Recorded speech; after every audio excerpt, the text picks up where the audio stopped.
My name is Joseph Anthony Scoma, and I was born in 1983 in Northern California to two converts in a very happy, crowded family. And we moved when I was 7 up to Washington State, and that's where I probably became cognizant of my divergent orientation, where it was just very apparent that as my male friends from church kind of started focusing on girls and the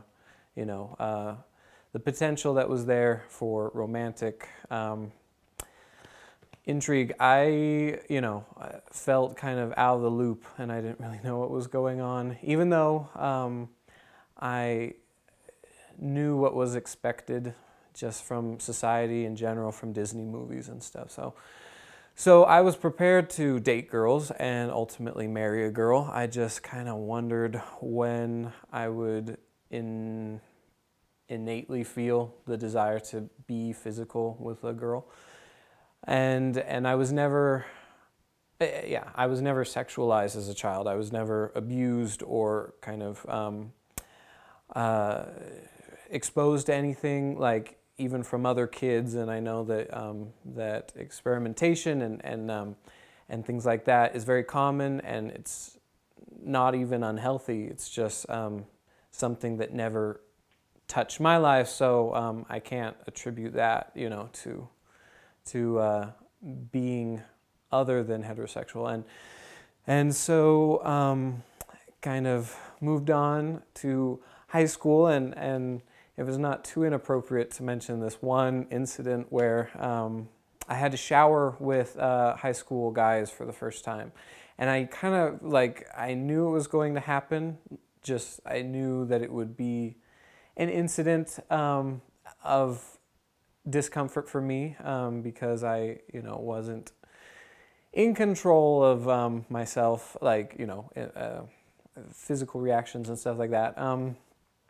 So I traversed the experience fairly well until the very end, when I'm trying to robe myself as quickly as possible, and so so it became apparent that I was aroused to myself, and I tried to conceal that fact. And then the guy right next to me, who was he was a grade older, and he was a neighbor, so I knew his younger brothers, and they were friends with my sister and everything. And so and his last name was Lust, as it happened. So Adam Lust also acknowledged that I was aroused, and we just kind of, in a very nervous way, laughed it off, and it was awkward and everything. And we never spoke of it, but he would in the cafeteria, bring his, sophomore friends over and just introduce, me randomly. We weren't even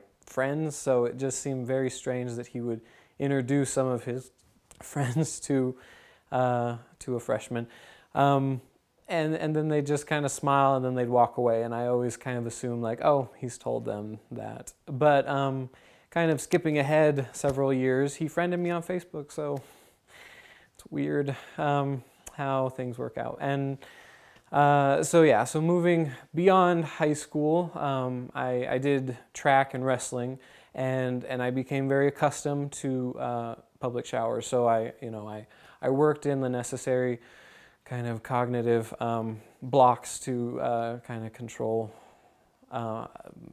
reactions, physical reactions. So then I was just kind of focused primarily on getting into the mission field. I knew that that was kind of the thing that I needed to do. It was what my life was kind of building toward. That was just the all-consuming focus of my life, and I had a great testimony, devotion to the church, and I believed it thoroughly, and I studied it daily, and I lived it constantly. So it was everything. And I knew that the mission experience would be life-altering, and I hoped that it would be altering toward my sexual orientation. So I just continued to work and prepare for that, and I earned money by like doing landscaping, and I had some friends and everything that were also kind of on that same trajectory. So we helped reinforce each other's goals of becoming missionaries, and one of my best friends from high school, Joe Barton, we would do odd jobs around town. This was when we were living in San Diego after Washington, and we would bus tables at like redneck weddings, because strangely they have rednecks everywhere, and they don't care if it's a couple of high schoolers, putting down tables and cleaning up throw up and stuff, because it was funny to like interact with people that weren't Mormon. I didn't grow up in Utah in kind of the insular community of Mormonism, so we were constantly exposed to non-Mormons, and became very comfortable with people that were not Mormon. And I guess I'm speaking collectively of myself and my siblings and then my friends. We were kind of a small group, so I think that made us kind of more close-knit, living in Southern California. And along with that came Prop 8, the forebearer of Prop 8, Initiative 22.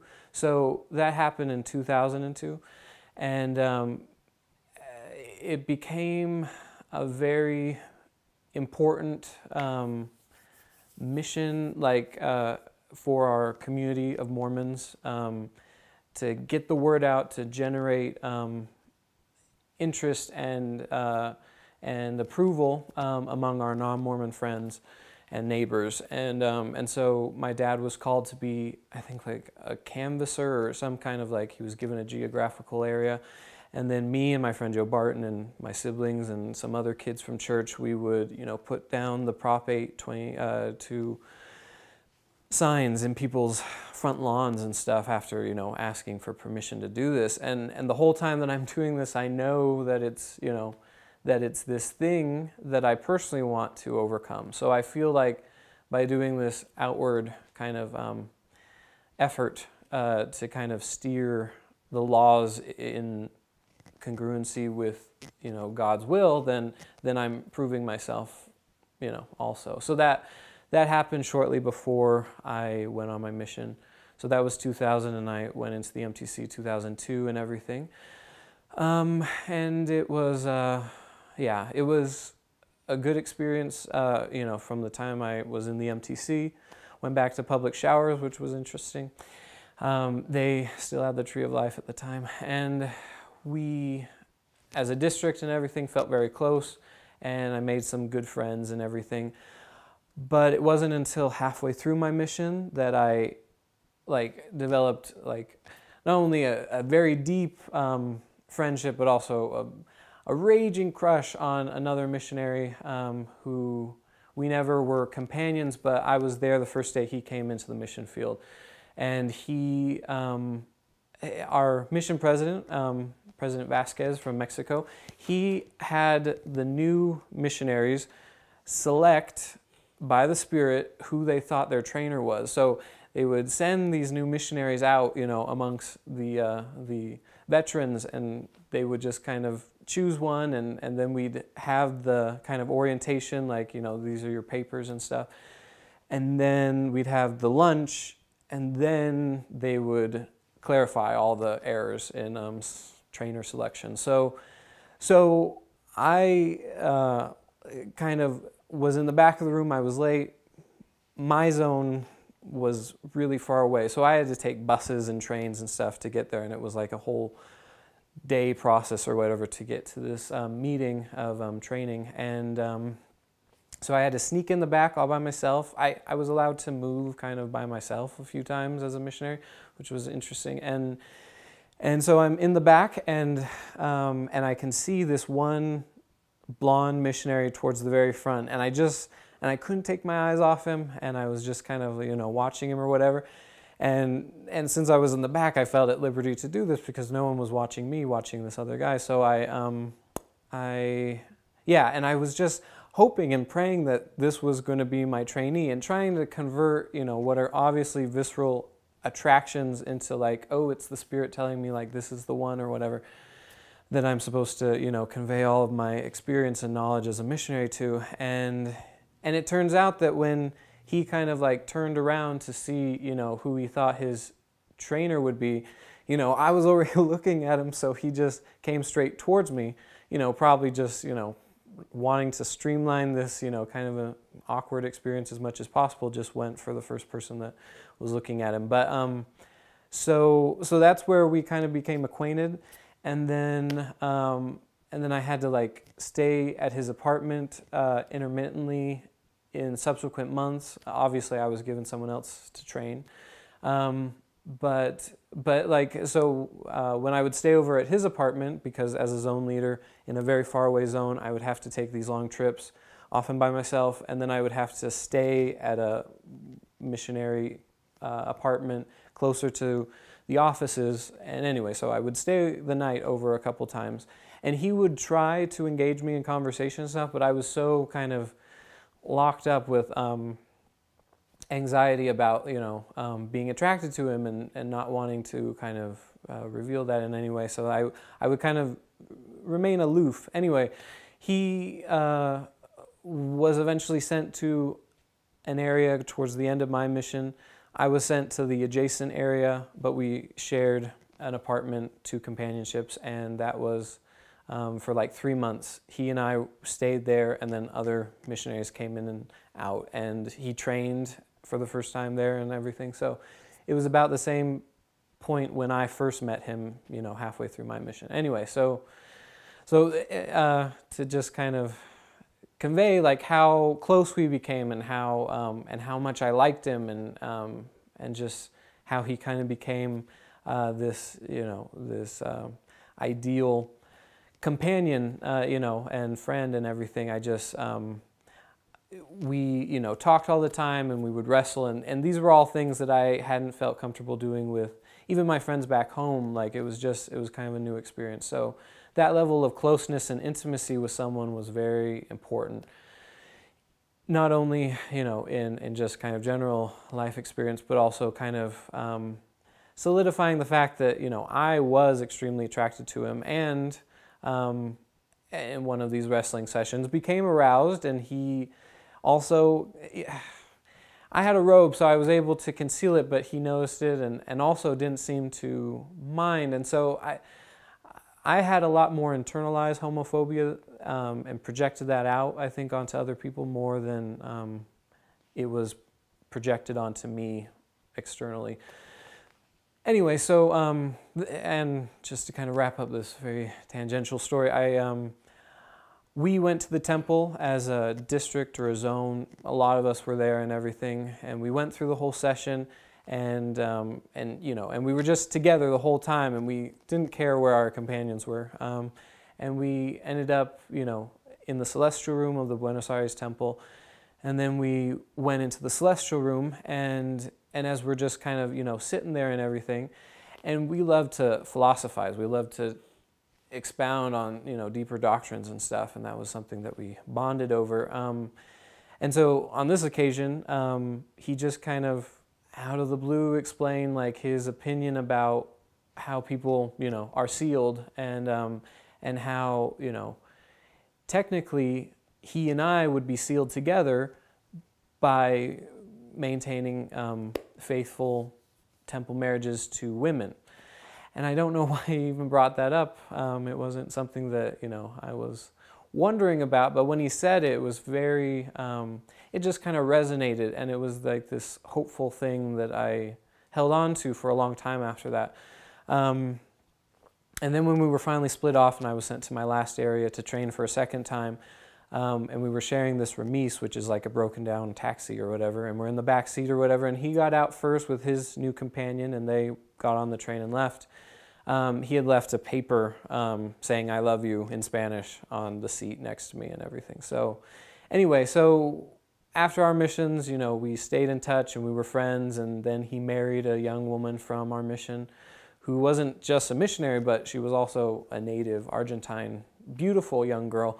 and they have two beautiful kids, and they would come up for conference, and I would go with them to conference, and their kids would stay with my parents, and I would stay at their apartment when I would visit them in Modesto, California. So it was just this thing that continued, and I think he knew, and so eventually I felt comfortable once I started telling people that I was gay, that I felt comfortable enough telling him, and he reacted just completely casually, just very easygoing about it. He didn't seem to know or care, and we continued to hang out and stuff. But since we do live in two different states, we don't, communicate all that often. I don't want to become kind of like a third wheel in his young marriage or whatever. And anyway, so I've kind of distanced myself from him in the recent years, but I have felt able, because of positive experiences coming out to him, coming out to my parents, to come out to pretty much everyone. So I believe everyone in my inner circle of friends and family know that I'm gay, and there's no secret about that. And I get a lot of support from everyone. And then I first had to come out because I was getting very close to kind of a relationship crisis point with this young woman named Jessica, the first girl that I dated and kissed and everything. That was like 3 or 4 years ago, and she, didn't know why I wasn't able to give her the intimacy I needed. She needed that she believed I needed to give to her. So I went to BYU counseling. I was a student. I was a senior at the time, and that was less than helpful. I was kind of directed to a grad student, and he asked me, if I thought that if I had sex with a woman that would change my orientation. And I just turned the question back on him, if you had sex with a man, would that change your orientation? And he said no, so I just thanked him and left. And then I felt, fortified enough, having, expressed my opinion to him, to disclose my orientation to her, which led to a rocky next, subsequent 6 months in our relationship. Still trying to work towards engagement and marriage, but it didn't ultimately work out. Meanwhile, her best friend is a closeted lesbian who has a big crush on her, but we had also become very close. So we had become this little trio, and most of our dates, my dates with this young woman, were these trio dates. And after I broke up with Jessica, I wanted to maintain my friendship with Gwen, and it was put on hold for a while out of respect for the other girl, but ultimately we did become friends, and then we got engaged. So I and my friend Gwen became engaged, and we knew that this wouldn't be an ideal marriage by any means, but we thought that it would be easier if we could just give each other the companionship we needed. So we got like these matching wedding band kind of engagement rings, and we continue to keep them with us because even though we eventually decided to dissolve our ambitious plan for marriage, sexless marriage, we just felt that it wasn't healthy. We both kind of came to this realization independently, and then in a tortured way kind of pulled it out of each other during a long phone conversation because she lives in Colorado. So we finally said this to each other, that we don't want to be in that kind of mixed orientation marriage, though it's kind of, I guess it's technically still a mixed orientation marriage if she's a lesbian and I'm a gay man. So we agreed to that, and those terms were, just that we would support each other as, friends, and then we would help each other kind of navigate the very confusing world of kind of living as nonconformists in a very kind of rigid Mormon culture that expects people to marry members of the opposite sex early on and have lots of kids and continue, a line of progenitors. And And so we have continued to remain very close, and she's still my best friend, and she's gone on to have lots of kind of just great experiences in dating and stuff like that, and she's currently with a wonderful young woman, and meanwhile I've stalled and I haven't actually initiated any relationships or anything like that out of fear. So primarily it's fear that has kept me very out and forthright about my orientation, but not acting on it, at least, you know, with another person. So that's pretty much my story, and at this point I am not an active attending member of the church. My issues with the church are complicated, and I can't seem to break away from the Mormon culture, and I remain here in a very concentrated Mormon community because I feel comfortable around Mormons, especially after I've come out to so many of them and have been embraced and affirmed, you know, as their friend and everything. So I just feel like this is kind of where I feel most comfortable, and that's it.